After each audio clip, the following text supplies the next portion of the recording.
आज देखिए अपन क्लास 10वीं की समीकरण द्विघात समीकरण होता है उसके द्विघात समीकरण में मुख्य रूप से दो प्रकार की विधि से समीकरण को हल किया जाता है। एक तो मेरे भाई गुणनखंड विधि है तथा दूसरी विधि श्रीधराचार्य विधि। ठीक है, तो आज अपन श्रीधराचार्य की विधि के बारे में अपन चर्चा करेंगे। और श्रीधराचार्य विधि होती है बेहद ही महत्वपूर्ण होती है। देखिए द्विघात समीकरण होता है उसका व्यापक रूप B X square B X plus C बराबर 0 के रूप में होता है। आपको कभी भी आवश्यकता पड़े कि द्विघात समीकरण का जो व्यापक रूप होता है वो क्या होता है, ये इसको क्या बोलते हैं, द्विघात समीकरण का व्यापक रूप बोलते हैं। इसको क्या बोलते हैं, द्विघात समीकरण का व्यापक रूप बोलते हैं। इसको क्या बोलते हैं, द्विघात समीकरण का व्यापक रूप बोलते हैं। अब देखिए इस द्विघात समीकरण को मैं कुछ इस प्रकार से लिखना चाहूँ। यहाँ पे देखिए एक्स स्क्वायर वाली टर्म आएगी, उसके बाद में एक्स वाली टर्म आएगी और उसके बाद में देखिए कोई ना कोई संख्या आएगी। ठीक है, तो मैं एक समीकरण इससे लिख देता हूँ। जैसे मेरे पास में ये 2x स्क्वायर, यहाँ पे कुछ संख्या लिख दो और यहाँ पे x की फॉर्म लिख दो। ठीक है, उसके बाद में अपन यहाँ पे कोई संख्या लिख देते हैं, जैसे कुछ भी लिख देते हैं, जैसे 7 लिख दिया। ठीक है, ये समीकरण बन गई। तो आपको यहाँ पे ये पूछ सकता है कि a, b और c की वैल्यू क्या होगी। निम्नलिखित समीकरण में निम्न में से a, b तथा c का मान क्या होगा तथा c का मान मेरे भाई क्या होगा, मान क्या होगा। ठीक है, क्या होगा, देखिए इसका मान क्या होगा तो आप बता सकते हैं कि a का मान मेरे भाई कितना होगा। देखिए पहले टर्म है वो उसको क्या बोलते हैं, a का मान। a का मान कितना रखना है, आपको 2 रखना है। ठीक है, b का मान कितना रखना है, b का मान मेरे भाई 3 रखना है और c का मान कितना रखना है, c का मान 7 रखना है। ठीक है, ये आपको परीक्षा में पूछ सकता है कि द्विघात समीकरण ये दे रखी है उसमें c का मान ज्ञात कीजिए। c का मान आपको डायरेक्ट बता सकते हैं। अब आपको क्या करना है कि हमारे पास में इस द्विघात समीकरण में आपको एक प्रश्न पूछता है विविक्तर का। ठीक है, यहाँ पे प्रश्न ऐसे पूछेगा मेरे भाई कि ऐसे पूछेगा कि अपन के पास में द्विघात समीकरण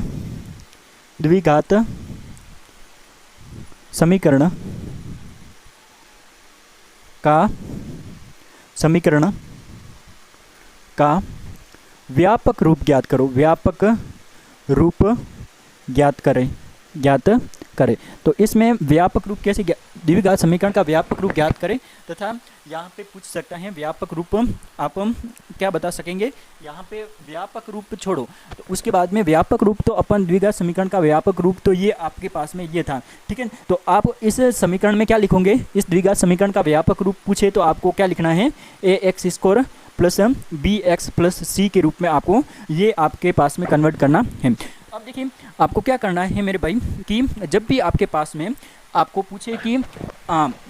पूछे कि विविक्तर ज्ञात करो, क्या ज्ञात करो, का विविक्तर ज्ञात करो, तो क्या कैसे प्रश्नों को हल करेंगे।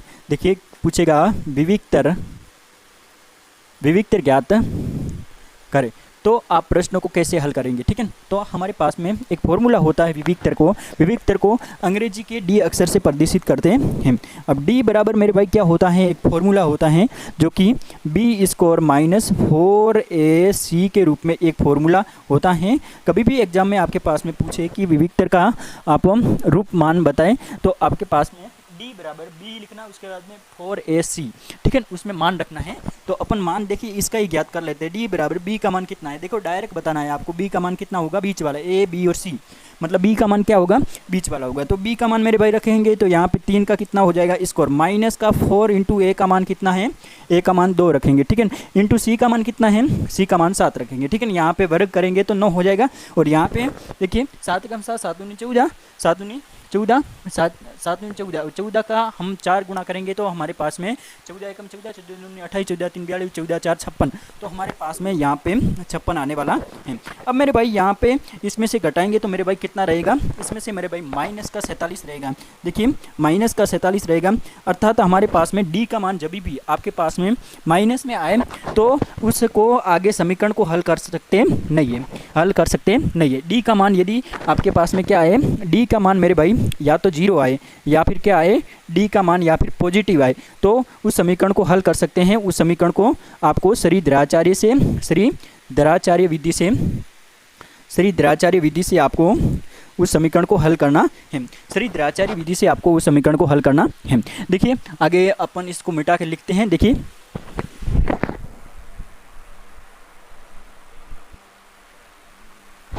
तो देखो भाई ये प्रश्न मेरे पास में है और इस प्रश्न को आसान तरीके से किस प्रकार करेंगे। देखिए द्विघात समीकरण की मूल की प्रकृति ज्ञात करनी है। देखिए प्रकृति का मतलब क्या होता है, मूल का मतलब क्या होता है, x का मान। समीकरण में जो x के मान दे रखे हैं, समीकरण में जो x का मान अपन ज्ञात करेंगे वो क्या कहलाते हैं, मूल कहलाते हैं। ठीक है। अब देखिए मूल, अब देखिए x के मान या तो प्लस में आ सकते हैं या फिर माइनस में आ सकते हैं या फिर जीरो में आ सकते हैं, यही कंडीशन बन सकती है। ठीक है। तो ये क्या बता रहा है, मूल की प्रकृति धनात्मक होगी, मूल की प्रकृति ऋणात्मक होगी, मूल की प्रकृति जीरो होगी। आप देखिए मूल की प्रकृति ज्ञात करनी है तो आपको द्विघात समीकरण का विविक्तर ज्ञात करना पड़ेगा। ठीक है। तो विविक्तर आप ज्ञात करेंगे, विविक्तर का मान यदि माइनस में आएगा तो मूल की प्रकृति ऋणात्मक या फिर वास्तविक नहीं होगी, और डी का मान यदि जीरो आए तो मूल की प्रकृति वास्तविक होगी, प्लस आए तो डी की प्रकृति वास्तविक या फिर मूलों की प्रकृति वास्तविक होगी। तो आप यहाँ पे क्या करेंगे, मूलों की प्रकृति संबंधित कभी प्रश्न आए तो आपको क्या करना है मेरे भाई, आपको डी का मान ज्ञात करना है। डी का मतलब मेरे भाई विविक्तर ज्ञात करना है। डी बराबर क्या होता है, बी स्क्वायर माइनस 4ac होता है। ठीक है। अब देखिए इसका मान रखेंगे तो यहाँ पे डी बराबर क्या होता है, बी का मान कितना है मेरे भाई 6, यानी कि -6 का स्क्वायर -4 का मतलब क्या है 4 इंटू ए का मतलब क्या है, देखिए ये किसका मान है, ये ए का मान है, ये किसका मान है, ये बी का मान, और ये किसका मान है, ये सी का मान है। तो आप अंदाज लगा सकते हैं कि भाई यहाँ पे देखिए 4 इंटू ए का मान कितना है 2 और सी का मान कितना है मेरे भाई 3 है। ठीक है। तो इसको आगे हल करेंगे तो डी बराबर क्या है बोलो 36 हो गया। अब देखिए यहाँ पे देखिए 3 एकम 3, 3 दूनी 6, 6 4 24, माइनस का कितना होता है 24। अब देखिए मेरे भाई कि यहाँ पे अपन इसको हम आगे यदि हल करने का प्रयास करें तो मेरे भाई यहाँ पे 6 हमारे पास में 12 बचेगा। ठीक है। यहाँ पे 36 में से हमारे भाई 24 जाएंगे तो कितना बचेगा, 12 बचेगा, यानी कि हमारे पास में डी का मान क्या आ रहा है, पॉजिटिव, अर्थात पॉजिटिव या फिर जीरो आए तो समीकरण को आगे हल कर सकते हैं। और समीकरण को हल करने की विधि है, देखिए डी का मान ज्ञात करो, मूलों की प्रकृति वास्तविक होगी। यहाँ पे क्या लिखना, मूलों की प्रकृति वास्तविक होगी। यदि मूलों की प्रकृति मेरे भाई वास्तविक है तो आगे समीकरण को हल किया जा सकता है, और समीकरण को हल किया जा सकता है इसका मतलब हमारे भाई यहाँ पे क्या करेंगे आप देखिए देखिए मूल की प्रकृति संबंधित कभी भी प्रश्न आए तो आपको श्रीधराचार्य विधि का यूज करना है, तब इस समीकरण को हल करना। हल करने का मतलब क्या है, x का मान निकालना। x का मान कैसे निकालेंगे, तो श्रीधराचार्य सूत्र से, श्रीधराचार्य सूत्र से, श्रीधराचार्य सूत्र से। श्रीधराचार्य सूत्र क्या कहता है कि भाई यहाँ पे x का मान ज्ञात करना है, y होता तो y रखते हैं, और इसका फॉर्मूला होता है सटीक सा -b प्लस माइनस रूट में क्या होता है b स्क्वायर -4ac होता है। डिवाइड बाई अपन करने का प्रयास करें तो अपन के पास में 2a आता है। अब देखिए सभी का मान रखेंगे अपन, a b और c का मान रखेंगे तो x का मान आ जाएगा। तो अपन क्या करते हैं, x बराबर क्या करते हैं मेरे भाई, b का मान कितना है, देखिए ध्यान रखना b का मान यहाँ पे कितना है अपन के पास में -6 है। ठीक है।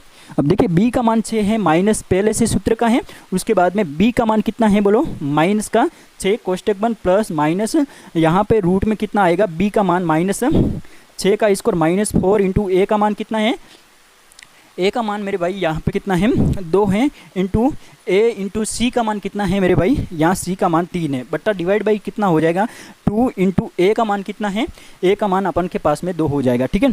अब देखिए इसको आगे कैसे हल करेंगे, आपके कुछ नहीं करना है। यहाँ पे देखिए x बराबर मेरे भाई यदि प्लस माइनस करूँ तो माइनस माइनस प्लस हो जाएंगे, प्लस का प्लस। यहाँ पे मैं आगे हल करने का प्रयास करूँ तो मेरे पास में यहाँ पे आपके पास में 6 का कितना हो जाएगा 36 हो जाएगा। ठीक है।